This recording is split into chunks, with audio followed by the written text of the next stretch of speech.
Lockheed Martin की भारत के medium multirole fighter aircraft MRFA tender की स्थायी खोज वैश्विक एरोस्पेस उद्योग में एक केंद्र बिंदु बनी हुई है, क्योंकि कंपनी अपने प्रस्तावित संस्करण F-21 की वकालत करना जारी रखती है।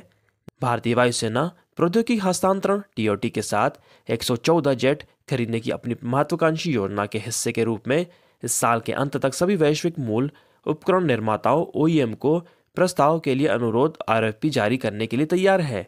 हालांकि अटकलें पिछले साल एरो इंडिया 2023 के दौरान उठी, जब अमेरिकी वायुसेना ने अपने Lockheed Martin F-35A lightning II और F-35A joint strike fighter jet का प्रदर्शन किया।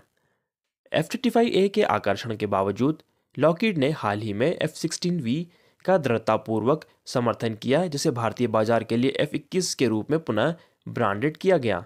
हालांकि लॉकहीड का दावा है कि F-21 संस्करण उन्नत एवियोनिक्स, बेहतर मारक क्षमता और लागत प्रभावी जीवन चक्र समर्थन का एक सम्मोहक मिश्रण प्रदान करता है, जो इसे भारत के आधुनिकीकरण प्रयासों के लिए एक आकर्षक विकल्प बनाता है।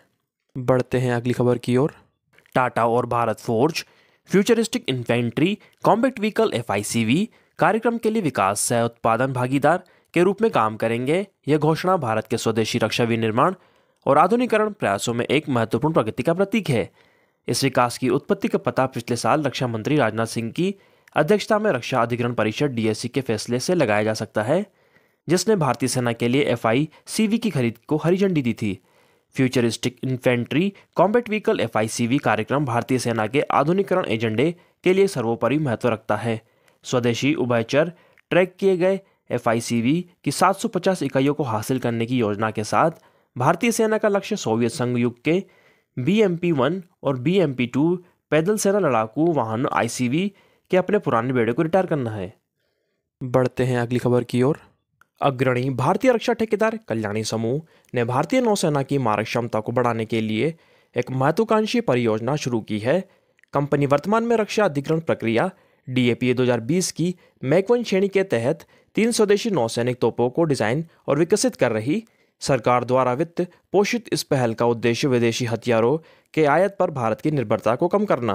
127 मिलीमीटर गन बड़े युद्धपोतों के लिए डिजाइन की गई, जो महत्वपूर्ण मारक क्षमता प्रदान करती है। 76 मिलीमीटर गन मध्यम आकार के युद्धपोतों के लिए उपयुक्त एक बहुमुखी हथियार प्रणाली प्रदान करती है। 30 मिलीमीटर गन छोटे युद्धपोतों के लिए लक्षित निकट रक्षा क्षमताएं प्रदान करती है। कल्याणी समूह का उद्यम रक्षा क्षेत्र में आत्मनिर्भर भारत के लिए भारत सरकार के प्रयास के अनुरूप है। स्वदेशी नौसैनिक बंदूकें विकसित करके भारत का लक्ष्य आयात पर निर्भरता कम करना और इस महत्वपूर्ण क्षेत्र में तकनीकी निर्भरता हासिल करना है। इन नौसैनिक तोपों के विकास से विभिन्न युद्ध परिदृश्यों में भारतीय नौसेना के युद्धपोतों की परिचालन क्षमताओं में उल्लेखनीय वृद्धि होने की उम्मीद है।